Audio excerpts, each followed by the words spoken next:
अच्छा जी, अब कोई भी चीज़ है उसका कोई ना कोई स्टार्ट तो होगा। तो अब सवाल का स्टार्ट कहाँ से होगा? देखिए, सबसे पहले मैथ में तो अपने सवाल को समझना है कि सवाल है क्या।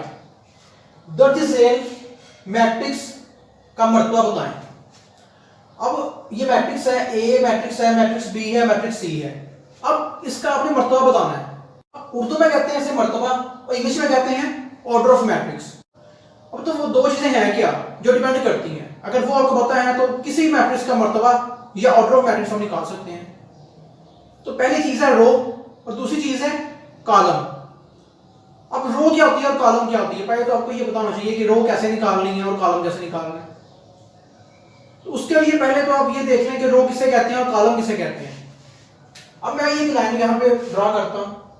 ये लाइन में ड्रॉ की बाईं तरफ से दाईं तरफ को। ऐसी लाइन जो बाईं तरफ से दाईं तरफ को जाती है या दाईं तरफ से बाईं तरफ को आती है, इसे हम कहते हैं रो। इसको हम रो बोलते हैं। ऐसी लाइन जो ऊपर से नीचे को आती है या नीचे से ऊपर को जाती है, इसे हम कॉलम कहते हैं। अब इसको हम अप्लाई करते हैं सवाल के ऊपर और सवाल से रो और कॉलम निकालते हैं। अब यहां से मैंने लाइन ड्रॉ की, ये मैं ले गया बाईं तरफ से दाईं तरफ को, और ये लाइन मैंने लगाई है 2 और 3 के नीचे। ठीक है, तो जितने एलिमेंट्स हों, फर्स्ट करिए 2 थे एलिमेंट्स, अगर 3 होंगे 4 होंगे, जितने एलिमेंट्स है ये लाइन आप आगे उतनी लेते जाएंगे। ये मैंने बाईं तरफ से ले गया दाईं तरफ, ये 2 लाइन मैंने लगा दी। तो ये एक लाइन जो मैंने लगाई है ये क्या है, एक रो है। अब नीचे लाइन है, ये दूसरी रो है। ठीक है, इनके इस तरह लाइनें लगानी, 3 लाइनें आप लग जाएंगी, बाद में उन्हें काउंट करना है। अगर 2 लाइनें लगा दी आपने तो 2 रोज है, अगर 3 लगाई हैं 3 रोज है। वो एलिमेंट्स के हिसाब से होंगी। अगर फर्स्ट कर लें नीचे 2 एलिमेंट्स हों तो हम नीचे भी एक लाइन लगा देंगे, उससे नीचे अगर 2 एलिमेंट्स होंगे फिर नीचे लाइन लगा देंगे, तो रोज जो है बनती जाएंगी। ये कॉलम हो गया। दूसरी लाइन में यहां से भी आएगा ऊपर से भी नीचे को, तो ये 2 कॉलम निकला है। अब ये लाइनें जितनी लगानी है कॉलम की लाइनें भी एलिमेंट्स के हिसाब से डिपेंड करेंगी। अगर फर्स्ट कर लें यहां पे कोई 2 एलिमेंट्स हैं तो एक लाइन यहां पे और लग सकती है, 3 कॉलम बन जाएंगे। लेकिन क्योंकि यहां पे सिर्फ 2 एलिमेंट्स थे, एक का कॉलम बन गया, यहां भी 2 एलिमेंट थे, यहां दूसरा कॉलम बन गया, 2 कॉलम इस वाले बनते हैं। पहला कॉलम फिर ये दूसरा कॉलम, तो 2 कॉलम बन गए। तो ये बाद में लगा दें, बाय के बाद में यहां पे लिख देना 2। तो ये आपका आंसर आ गया, 2 रोज और फिर 2 कॉलम्स। 2 रोज और 2 कॉलम के आंसर में आ रही है। तो बाकी सवालों में इस तरह ही है। अब 20 सवाल का मर्तबा कैसे निकालेंगे, इसमें भी पहले रोज निकालनी है, बाद में आपने कॉलम्स लगाने हैं। सी सवाल में इस तरह ही होगा, पहले रोज लगाएंगे बाद में कॉलम्स लगाएंगे। तो अब बी को करते हैं सिंपल। अब लाइन यहां से मैं खींचता हूं बाईं तरफ से दाईं तरफ को। चले, आप ऐसा ना करेंगे बाईं तरफ से दाईं तरफ खींचनी है, चाहे तो आप दाईं तरफ से बाईं तरफ भी लाइन खींच सकते हैं। तो मैं दाईं तरफ से इस सवाल में लाइन लगाता हूं बाईं तरफ। अब नीचे भी ऐसे करता हूं, ये लाइन भी मैंने दाईं तरफ से ले आया बाईं तरफ। ये होगी 2 लाइनें लगा दी हैं, ये होगी फर्स्ट रो और ये होगी आपकी सेकंड रो। तो यहां लगा दें 2 रोज आपकी आ चुकी है। अब कॉलम के लिए फिर ऐसे ही करेंगे। मैंने कहा था लाइन ऊपर से नीचे को खींचनी है या नीचे से ऊपर को लाइन हमें लगानी है। तो अब यहां पे लाइन लगाता हूं नीचे से ऊपर, ये ले, फिर यहां से नीचे से ऊपर, ये ले। तो ये लगी 2 लाइनें। ठीक है, तो पहला कॉलम आ गया, दूसरा कॉलम आ गया। फर्स्ट कॉलम ये बन गया, सेकंड कॉलम ये आ गया था, तो हम यहां लिख देंगे 2/2। अब यहां पे जो है आप डिफरेंट तरीका होगा कि यहां पे सिर्फ 2 एलिमेंट्स हैं। तो सिंपल, पहले तो हम रोज निकाल लेते हैं कि रोज कितनी है। तो वैसे ही लाइन लगाएंगे, हम लाइन लगाते हैं, ये 2 से लाइन लगाई मैंने 4 की तरफ। अब इसके नीचे एलिमेंट्स हैं ही ना, ऊपर एलिमेंट है, तो सिर्फ एक रो है। तो मैं यहां लिख देता हूं 1 रो। एक लाइन यहां पे आ जाएगी, एक लाइन यहां पे आ जाएगी। तो कॉलम 2 इसमें आ गए हैं। रो सिर्फ एक आई है लेकिन कॉलम यहां पे 2 आ रहे हैं, तो 2 कॉलम हम यहां पे 2 लगा देते हैं। अच्छा, डी को देखते हैं। डी में देखें तो 1 रो आ गई, फिर ये 2, फिर ये 3 रोज मान के तो यहां 3 लगा देंगे। अब कॉलम कितना है, 1 कॉलम है, तो यहां मैंने 1 लगा दिया। अब ई पे आते हैं, इस तरह से एक लाइन खींच देंगे, 1 फिर 2 फिर 3, 1 2 3, तो मैंने 3 लगा दिया। अब कॉलम कितने हैं, 1 फिर ये 2 कॉलम लगा के मैंने यहां 2 लगा दिया। 1 रो है यहां पे, तो 1 यहां पर मैंने लगा दिया। अब कॉलम निकालने हैं तो इस तरह लाइन लगाएंगे ऊपर से नीचे को, तो सिर्फ 1 कॉलम है तो मैंने यहां 1 लगा दिया। तो ये एफ का मर्तबा आ गया। तो आप जी में देखते हैं, ये 1 रोज, एक रो आ गई, फिर ये 2 और फिर ये 3। अब 3 रोज आ गई यहाँ पे, तो यहाँ पे मैं लगा देंगे 3, मैंने 3 लगा दिया इसके यहाँ पे। अब कॉलम देखते हैं, कॉलम कितने हैं, तो एक लाइन लगाएंगे ऊपर से नीचे को, फिर दूसरी लगाएंगे, फिर तीसरी लगाएंगे एलिमेंट्स के हिसाब से। अब 3 कॉलम आ गए तो यहाँ लिख दें 3 लगा दिया कॉलम के लिए। अब आगे आते हैं एच के ऊपर, तो यहाँ पे एक रो आ गई, ये 2 रोज आ गए, मैंने 2 यहाँ पे लगा दिए, एक कॉलम आ गया, फिर ये 2 कॉलम आ गए, फिर ये 3 कॉलम आ गए। तो ये आपका एच के लिए आंसर भी आ गया। इनमें से कौन सी मैट्रिक्स जो है आपस में इक्वल है और कौन सी आपस में इक्वल नहीं है, जी आपने बताना है। सवाल यही पूछ रहा है बेसिकली आपसे कि ए वाली और सी वाली ये दोनों आपस में इक्वल है, मुझे यहाँ पे ये लग रहा है। तो अब इसको देखते हैं कि ये आपस में इक्वल कैसे है। रो निकालने के लिए मैंने एक लाइन बाईं तरफ से दाईं तरफ को लगा दी, तो ये एक रो है। अब मैं देखता हूँ कॉलम कितने इसके अंदर है, मैंने एक लाइन ऊपर से नीचे को लगा दी, एक ही रो है और एक ही कॉलम है। अब हम ए पे आते हैं और ए पे देखते हैं कि ए में कितनी रोज है और कितने कॉलम है। अब ए में देखें तो सिमिलरली एक लाइन मैंने लगा दी ऊपर से नीचे को, एक बाईं तरफ से दाईं तरफ को, तो इसमें भी एक रो है और एक कॉलम है, एक रो आ गई और एक कॉलम आ गया।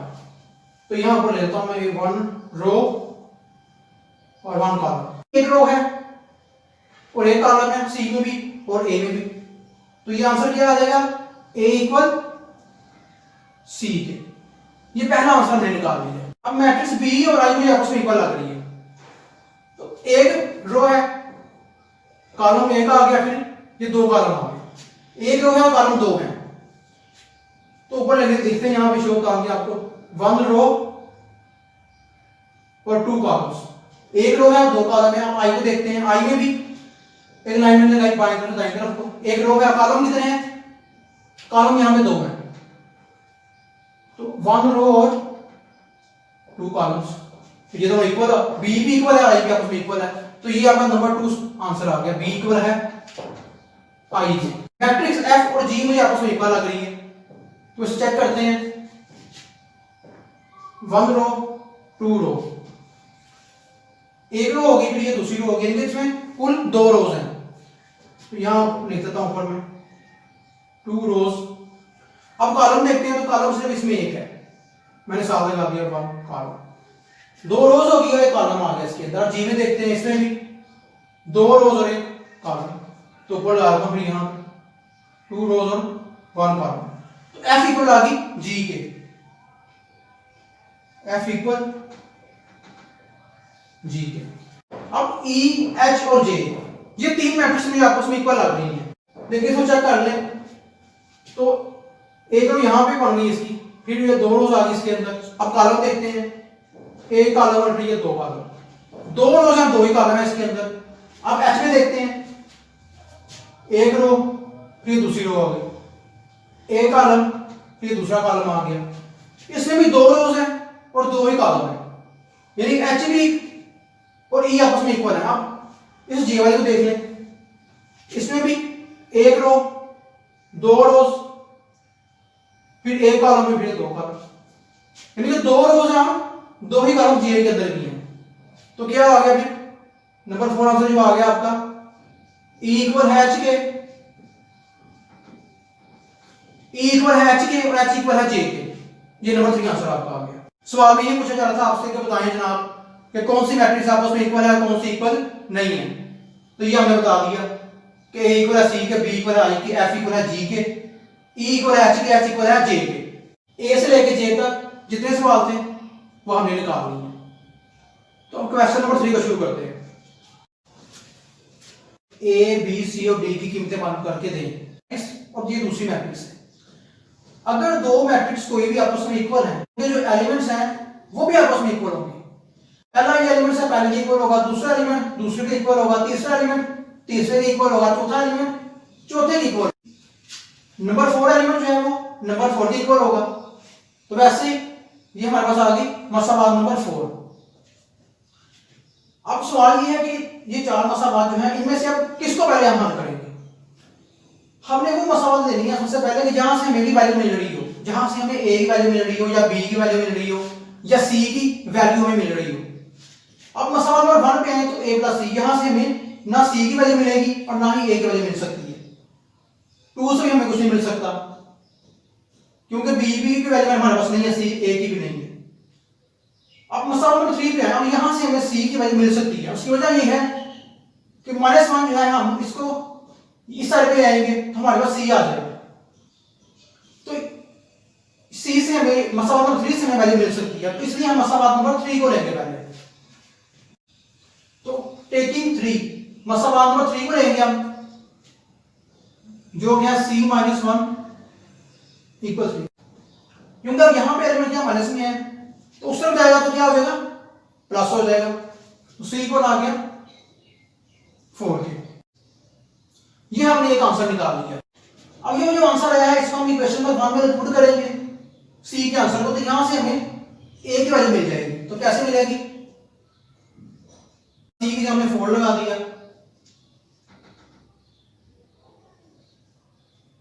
अब प्लस 4 है तो इक्वल के उस तरफ जाएगा, प्लस क्या हो जाएगा, -4 बन जाएगा।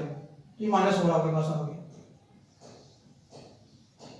ये भी हमारे पास आ गया और c भी आ गया। अब हमें निकालनी है वैल्यू b की और d की।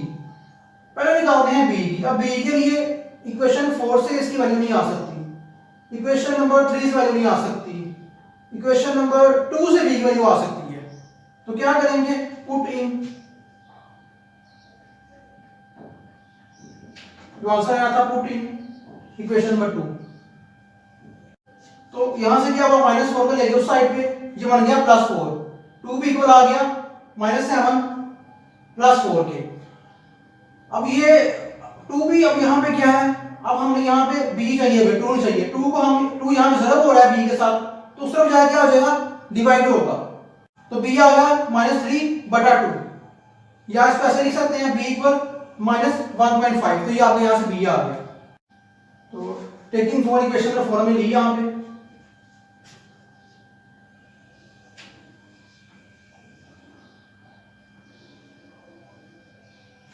अब यहां से हमें d निकालना है, ठीक है, और d कैसे निकालेंगे, अब d वाली जो रकमें इनको हम इकट्ठा कर लेते हैं। अब ये 4d है, इस d को अगर यहां पे ले जाएंगे 2d को, ये है +2d, इधर आगे क्या हो जाएगा, -2d बन जाएगा, -2d = 0, 0 इसलिए अब यहां में कोई रकम नहीं है। अब -6 को हम उसमें ले जाते हैं, क्योंकि 6 हमें चाहिए यहां पे, तो ये बन जाएगा +6, ये आ गया 4d -2d। अब 4d में से 2d निकालेंगे तो क्या आंसर आ जाएगा, 2d आपका आ जाएगा = 6 के। हमें अब यहां चाहिए d, 2 यहां पे क्या है, d के साथ मल्टीप्लाई हो रहा है, तो उसका क्या हो जाएगा, डिवाइड हो जाएगा।